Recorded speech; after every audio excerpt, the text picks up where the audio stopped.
The major rift in the Kenyan Electoral Commission has motivated me to shoot this video. As I speak now, there is a big division.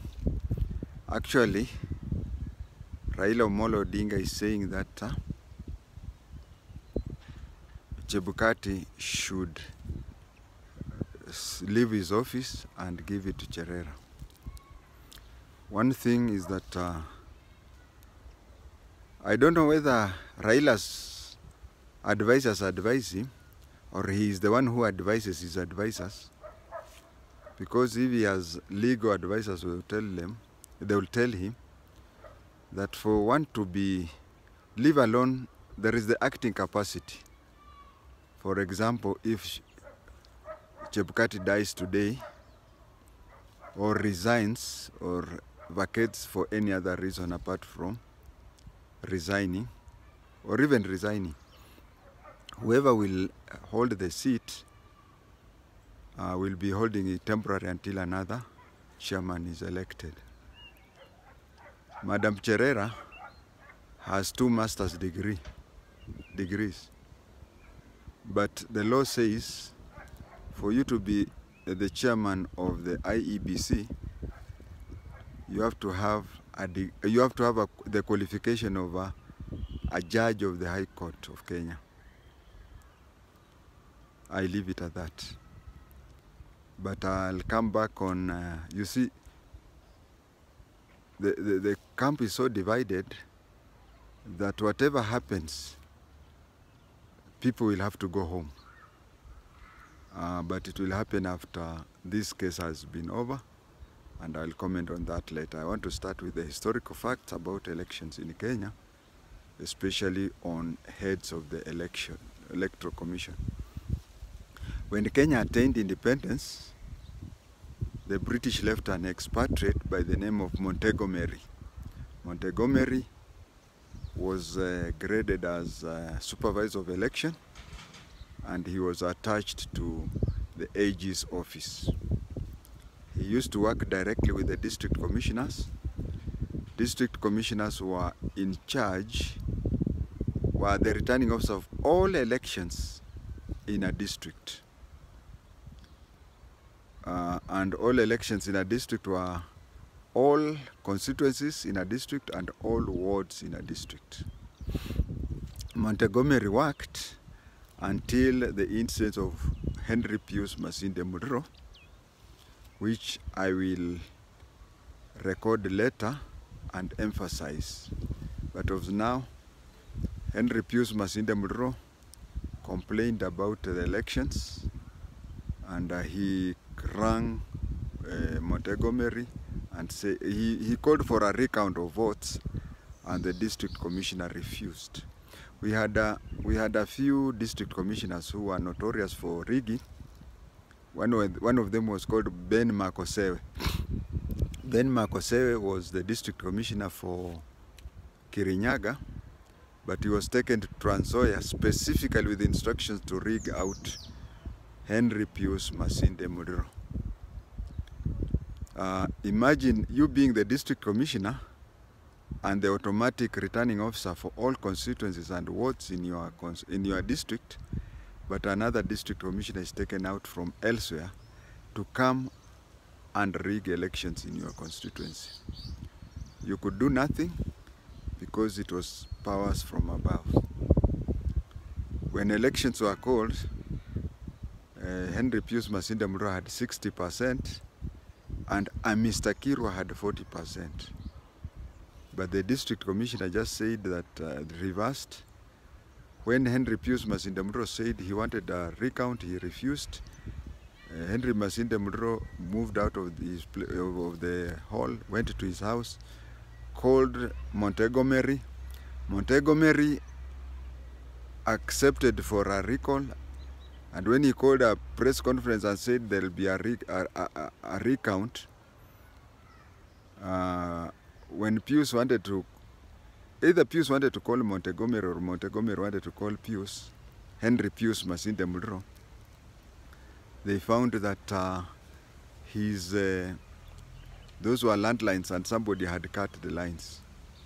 So from there, he was replaced by somebody called Zakari Nyaranga, who became the supervisor of election. This went on until Moi constituted a properly made Electoral Commission of Kenya, headed by the then Justice retired Chesoni.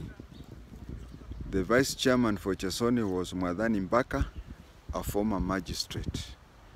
When Mwadhani Mbaka completed his first term, his contract was not renewed, and so the commissioner sat down and elected Kivyutu as the vice chairman.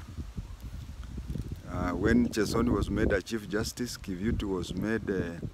When Chesoni was made a chief justice, Kivyutu was made the chairman, and the commissioners also sat down and elected Gabriel Mukele as the vice chairman. When Mukele's term ended, somebody else was elected, whom I can't recall the name. I want to pay tribute to Chesoni, because Chesoni just came up with you know, those days we used to go to a polling station, just count papers there, and then, but then these things that they came up with from 16A, later on we have 34, 35A, B, C. These are things that were brainchild of Chesoni. Chesoni single-handedly called experts who are accountants, and they came up and then started everything from scratch. Election day 1, election date, all the forms. What we are having now is only modernization of what Chesoni had. But because of politics and the 2007 election issues, the ECK was disbanded. In its place, 2 commissions started. One was the Interim Independent Boundaries Commission, headed by Andrew Ligale, and the other one was Interim Independent Electoral Commission. They were later co-joined to form IEBC. Chebukati employed returning officers, presiding officers, and that. As of today, returning officers and their deputies are permanent employees. This was to remove putting the whole country in the hands of people who are working temporary is risky. But then, as we talk now, there is the minor Kiai case which says that the decision by a presiding officer in a polling station is final. But today, presiding officers are temporary employees. That is a risk. Whatever happens with this case, whether Raila wins or Ruto wins, supposing the Supreme Court finds Chebukati to be guilty, there is nothing we can do, because the Constitution says that election must be held within 60 days, and it must be held by Chebukati and the other commissioners. Whether they are agreeing or not, they must work together within 60 days. How do we remove a commissioner? At this time of recording this thing, Uhuru had ceased being the effective president. He had temporary powers. So he cannot sack, or neither can he call for an inquest into one or any of the commissioners. So whatever happens, Chebukati must work with the other commissioners up to the end of the elections. When a new president has been sworn in, then anybody can appeal for one or all the commissioners to be removed. Now, when they say that the one or all commissioners have got to be removed, this is the process. The president, the earliest he can be sworn in is September 5th. So around mid-September, towards the end of September, is when the president can sign for a committee to investigate a commissioner or commissioners who are. So in the end of November or December is when the committee can now come out with the findings to say, for example, Chebukati is not fit, but then he will still have 1 month to go. So sacking Chebukati is almost impossible. On paper it is possible, but it is almost impossible until he completes his term. The only sad thing can happen to him is that his record will be so spoiled that should he want to be a judge or do any other job, he would not pass the EACC commission. As for the other 4, depending on how the case is, because I'm not there and I don't know the truth about it, but suppose they are found to be, we have a few tapes, like where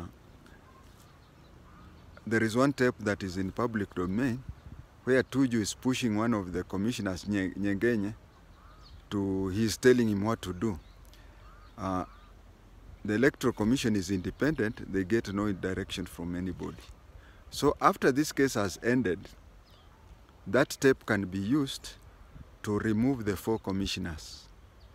And it can only happen if immediately after the new president has been sworn in, the earliest being September 5th, once he has been sworn in and with a tight timetable, somewhere by January, some people can take up the case and a commission is instituted